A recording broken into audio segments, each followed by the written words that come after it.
Walk with me as I explain to you about my first experience with racism. The year was 1981. I was 8 years old. I played baseball in Elizabethtown at EABC, Peanut League Baseball in Elizabethtown, Kentucky. Is probably in my life the most purest thing I've ever experienced. Big Bully Shane, he was the biggest guy in the class, and I was the smallest. Big Bully Shane was on my Peanut League baseball team, and he sucked. He would always bully everybody around, but when he got on the baseball field, he'd always strike out. Strike one, strike two, strike three, and then Big Bully Shane would come back to the dugout. Wasn't so big and bad no more after he'd strike out every time. As me being the smallest person, I found my opportunity to give it back to him, and I called him Ofer. When you call somebody Ofer in baseball and Peanut League, he'd never get on base. 0 for 1, 0 for 2, 0 for 3. So we called him Ofer. He's like, he's an Ofer. He said, I might be an Ofer, but you're still a nigger. I wasn't surprised by the word. You know, I've heard the word nigger used in every variant of the word you can imagine. You put an ass in front of nigga, and I've heard it in every way you can imagine. Like bitch ass nigga, mark ass nigga, snitch ass nigga, brilliant ass nigga, hungry ass nigga, pretty ass nigga, ugly ass nigga, fat ass nigga. Cause my dad used to take me when he used to go to the bootlegger Chester's and they used to shoot dice and shit. And I heard nigger more times amongst the black community than I can ever even imagine. So it wasn't the fact that I heard the word nigger. It's the first time that somebody white called me a nigger. So let's rewind. Big Bully Shane sucks at baseball. Can't get on base. I call him Ofer. He said I might be an Ofer, but you're still a nigger. First time anybody white has ever called me the N-word. And once again, I'm short. I'm small. I was smaller than Webster. What am I gonna do? Fight him? I said, Shane, you big fat ass white boy, I'm telling my daddy you called me a nigga. He said, so? I'll just deny it. I said, ooh, punk white boy. I said, I'm still telling him. When I tell my dad, he's gonna kick your daddy's ugly white ass. He said, tell him. I'm gonna deny it ever happened. So I get home and I see my daddy. I said, hey dad. He said, what's up, boy?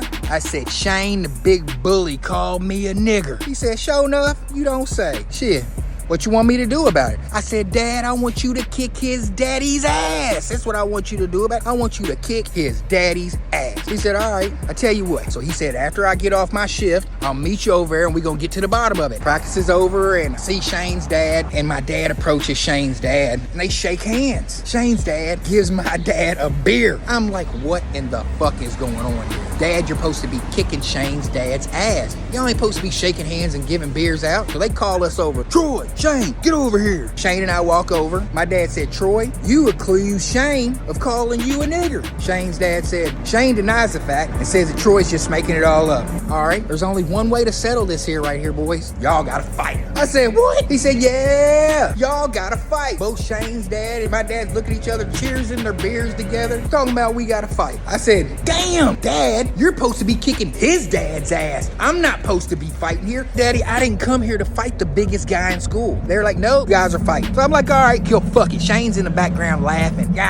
Put it in perspective, guys. I weigh about 40 pounds. Shane weighs about 125 pounds. So they're like, you gotta fight. I'm like, damn, because my dad, he's into teaching lessons and building characters. So I'm like, all right, fuck it, Dad, I trust you. We square up. And I'm like, bah! And I hit him first. I learned from my brother, if you're gonna get into a fight, being as small as I was, I'm hitting first. So I smack him. Pop! Shane breaks it off, grabs me up, puts me in a headlock, puts me on the ground, holds me down to where I can't move. Damn it, he's got me. Lets me up, go back over to our parents. My dad's like, y'all done yet? I was like, no, man, he called me a nigger. They say, let's not talk about it. Round two. So I'm thinking, I'm circling around this motherfucker. So I look at Shane, then I kick him as hard as I can in the motherfucking dick.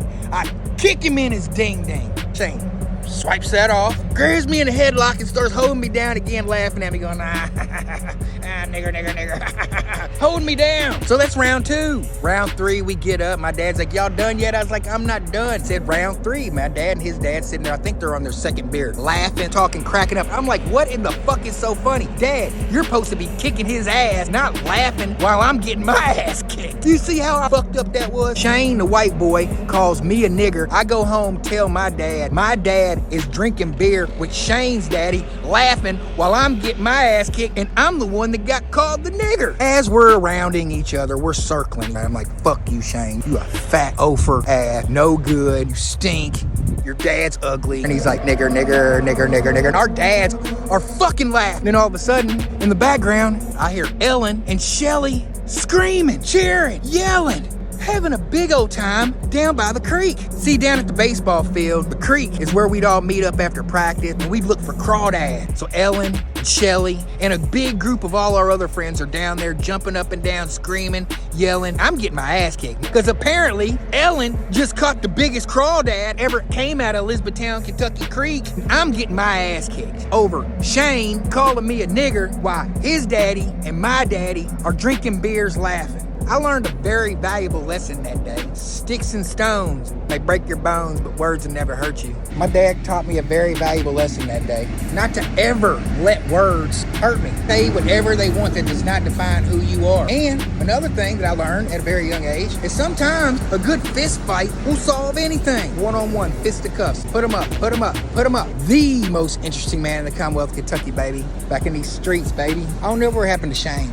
Big fat ass white boy. I bet he's still fat. I bet he's still a big fat white boy. You see this and you're fat, get out and get walking, my nigga.